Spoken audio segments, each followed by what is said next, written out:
Hello friends, आज आपण माझी लाडकी बहीण योजनेचा अर्ज कसा तपासायचा ते बघणार आहे.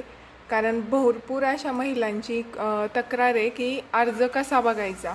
तर तुम्ही इथं गुगलवरती गेले तर इथं बघा सर्च बॉक्स असतो, याच्यामध्ये हे बघा लाडकी बहीण महाराष्ट्र गव्हर्मेंट.in याच्यावर क्लिक केलं ना की इथे पहिलाच असतं माझी लाडकी बहीण योजना मुख्यमंत्री महाराष्ट्र गव्हर्मेंट, याच्यावर जायचे.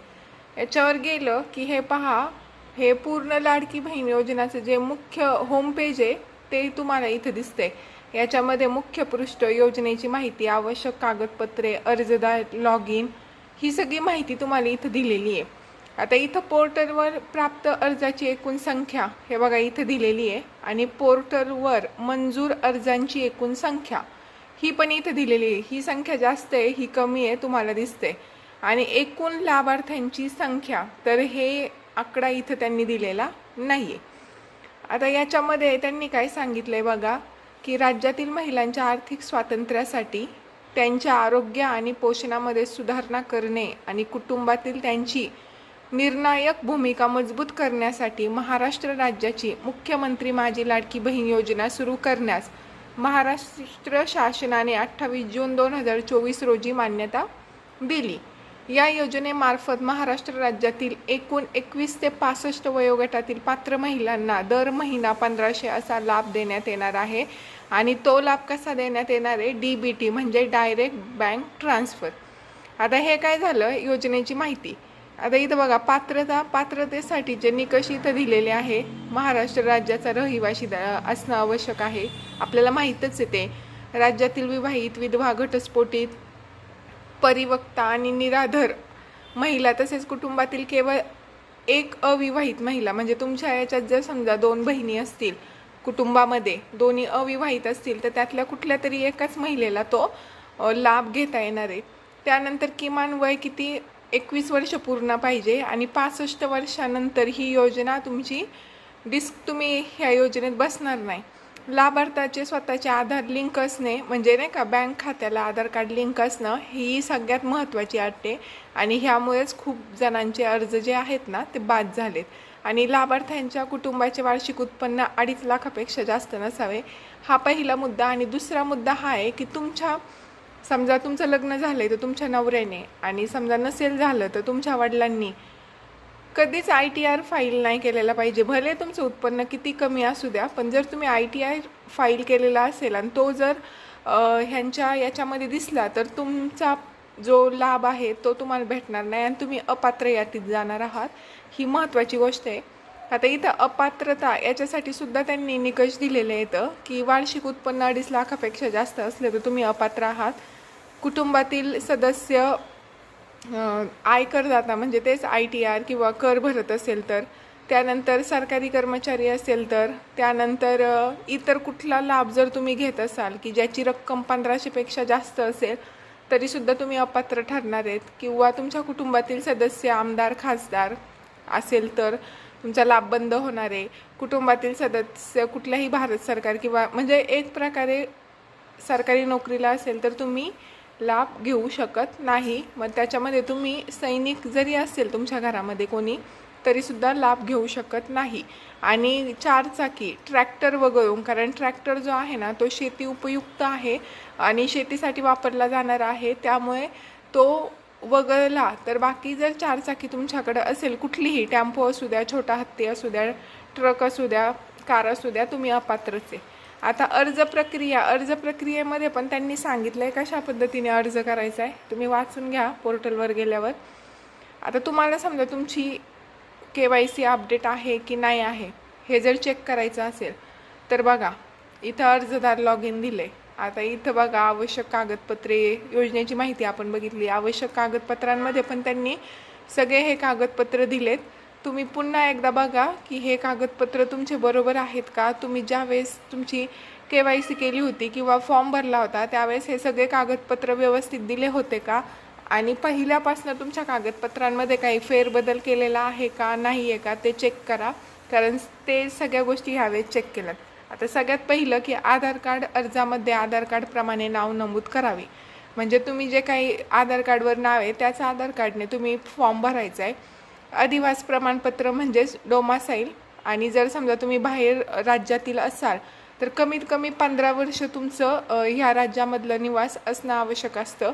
त्यानंतर हे बघा, परराज्यातील असल्यास त्याचं शाळा सोडल्याचा दाखला वगैरे, वार्षिक उत्पन्न 2.5 लाखापेक्षा कमी आहे याचा तो उत्पन्नाचा नाही का पिवळं रेशन कार्ड किंवा केशरी रेशन कार्ड असतं, ते तुम्हाला इथं देणं आवश्यक आहे.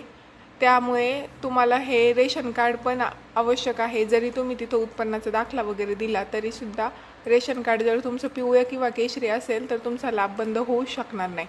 आणि जर तुमचं नवीनच लग्न झालेलं असेल तर रेशन कार्ड किंवा नावाची नोंदणी नसल्यास विवाह प्रमाणपत्र म्हणजेच तुमच्या लग्नाचं मॅरेज सर्टिफिकेट हे तुम्ही तिथं द्यायचं आहे. आणि बँक खातं ज्याच्यावरती तुमचं आधार लिंक सीडिंग केलेलं आहे तेच बँक खातं द्यायचं, दुसरं द्यायचं नाही. आणि त्यानंतर हमीपत्र फोटो. आता इथं बघा, अर्जदार लॉग इनवरती गेले तर इथं तुमचा मोबाईल नंबर आहे. ज्यावेळेस तुम्ही फॉर्म भरला होता त्यावेळेस तुम्ही इथं एक काहीतरी मोबाईल नंबर तुमचा टाकला असेल, तो मोबाईल नंबर, पासवर्ड आणि हा जो कॅप्चा आहे तो टाकायचा आहे. आता मी इथं तुम्हाला टाकून दाखवलं असतं, परंतु हे ना वेबसाईट बंद आहे सध्या, हे घेत नाही आहे, माझं तरी घेतलं नाही आहे, तुम्ही चेक करा तुमचं.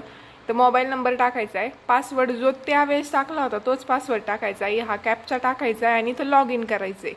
आता समजा तुम्हाला पासवर्डच आठवत नसेल तर इथं फॉरगेट पासवर्डवर जर तुम्ही क्लिक केलं तर इथं पुन्हा तुमचा मोबाईल नंबर टाकायचा आहे, जो पहिला फॉर्म भरताना टाकला होता तोच नंबर, हा कॅप्चा टाकायचा आहे आणि सेंड OTP करायचा आहे. मग तुमचा OTP आला, तो OTP इथं टाकायचा आणि त्यानंतर मग तुम्ही पासवर्ड चेंज करू शकता, तो तुम्ही लिहून ठेवा, लक्षात ठेवा. आणि मग ते केलं की त्याच्यानंतर मग तुम्हाला हे जे आहे ना हे भरायचे आणि लॉग इन करायचे. लॉग इन झालं की मग तिथं तुम्हाला ॲप्लिकेशन स्टेटस वगैरे. आता हे बघा, सरकारने आपल्याला एकतर आहे ना वेबसाईटवर जाऊन तुम्ही चेक करा असं सांगितलं होतं, आणि दुसरी गोष्ट त्यांनी काय सांगितलं होतं, हे नारी शक्ती दूत योजना ॲप तुम्ही इन्स्टॉल करा. आता हे पण मी गुगलवरतीच ओपन केलं आहे. याच्यामध्ये बघा सगळं दिले, होम पेज, माझा लाडका भाऊ योजना, माझी बहीण योजना, लाडकी बहीण, महिला योजना. महिला योजनामध्ये बघा आई योजना आहे, कल्याणकारी योजना आहेत, अशा सरकारी योजना, कॉन्टॅक्ट अबाउट अस वगैरे सगळं दिले. आता बघा, पात्र यादी जाहीर, तुमचे नाव आहे का नाही, कसं चेक करायचं वगैरे हे सगळं त्यांनी इथं दिलं आहे. परंतु यातली कुठली पण वेबसाईट जर तुम्ही ओपन केली ना तर ती साईट इज नॉट लोडेड असं येतं, याच्यात काहीच नाही आहे. हे बघा, सगळीकडे त्यांनी अधिकृत वेबसाईट्स दिलेल्या आहे. आधार लिंक कसं करायचं, पैसे खात्यात काय येत नाहीत त्याचे इथे एवढे कारणं दिलेत त्यांनी. अपात्र यादीत असल्यास काय करायचं ते दिलं आहे. त्यानंतर जर समजा तुमचं स्टेटस पाहता येतं परंतु तुम्हाला जर नसेल पाहता येत तर मग काय करायचं आहे. आता बघा इथं लाभार्थ यादी तपासणी, याच्यामध्ये जर गेलं तर हे बघा त्यांनी ना हे दिलेले येतं, सरकारी योजनांच्या लाभार्थ यादीची तपासणी कशी करायची हे दिलं आहे. ऑनलाईन पद्धतीचा वापर जो की मी तुम्हाला आत्ता सांगितला, किंवा मग तुम्ही गावस्तरीय ठिकाणी राहत असाल, ऑनलाईन माहिती मिळत नसेल तर तुम्ही ग्रामीण भागात असाल तर तुम्ही तुमच्या ग्रामपंचायत कार्यालयात किंवा तालुका स्तरावरील संबंधित सरकारी कार्यालयात संपर्क साधू शकता. तेथील अधिकारी तुम्हाला योजनेची माहिती आणि लाभार्थी यादी तपासण्यास मदत करू शकतात. अनेक ग्रामपंचायतींमध्ये योजनेची यादी जाहीर केलेली आहे. कागदपत्र कुठली पाहिजेत ते तुम्हाला ऑलरेडीच माहिती आहे. त्यानंतर जर तुम्ही पुढं काय करायचं आहे, तुम्ही जर समजा लाभार्थी यादी तपासली त्यात जर तुमचं नाव असेल तर काय करायचं आहे, योजनेचा लाभ कसा मिळेल, रक्कम कधी जमा होईल आणि काही अतिरिक्त प्रक्रिया करावी लागेल का याचा समावेश असतो. जर नाव आढळले नाही तर आपण योजनेसाठी पात्र असूनही नाव का नाही याची चौकशी संबंधित कार्यालयात करणे आवश्यक आहे.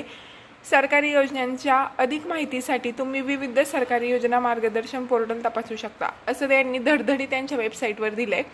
पण तुम्ही जर समजा याच्यात गेले म्हणजे ग्रामपंचायतीमध्ये किंवा महिला व बालविकास कल्याण खात्यांचे जे ऑफिसेस असतात तिथं गेले तर तिथं तुम्हाला डायरेक्ट सांगितलं जातं सरकारकडून कुठलाही आदेश नाही आहे, त्यामुळे वेबसाईट चालू नाही आहे, आम्ही काही सांगू शकत नाही.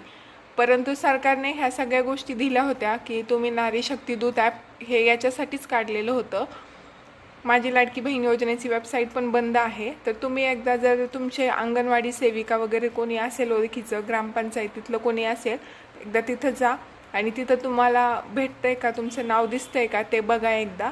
आणि दुसरी गोष्ट अशी आहे की सरकार ह्यावेळेस चेक करते फॉर्म, आणि भरपूर फॉर्म्स हे चेकिंग पेंडिंगमध्ये आहे. त्यामुळे काही महिलांचे एकाच महिन्याचे पैसे आले 1500, तर काहींचे 2 महिन्यांचे एकत्र पैसे आलेले आहे. जर तुम्ही पात्र असाल तर कदाचित तुमचे मे महिन्यामध्ये डायरेक्ट 4500 रुपये येतील. परंतु तरीसुद्धा आपण प्रयत्न करणं गरजेचं आहे. वेगवेगळ्या तुम्ही रोज साईड ओपन करा, त्याच्यावरती नाव, पासवर्ड, तो कॅप्चा टाकून लॉग इन होतं आहे का नाही ते बघा. व्हिडिओ आवडला असेल, माहिती थोडीसुद्धा वाटली असेल उपयुक्त आहे म्हणून, कारण याच्यामध्ये तुम्हाला मी खरी काय गोष्ट आहे सध्या ह्या योजनेची त्याची माहिती सांगण्याचा प्रयत्न केला. व्हिडिओ आवडला असेल तर प्लीज लाईक करा, चॅनलला सबस्क्राईब करा. व्हिडिओ मोठा झालेला आहे माहिती आहे, तरीसुद्धा इथपर्यंत पाहिला आहे तर चॅनलला सबस्क्राईब करून, व्हिडिओ लाईक करून, खाली कमेंट करून नक्की सांगा. बाय.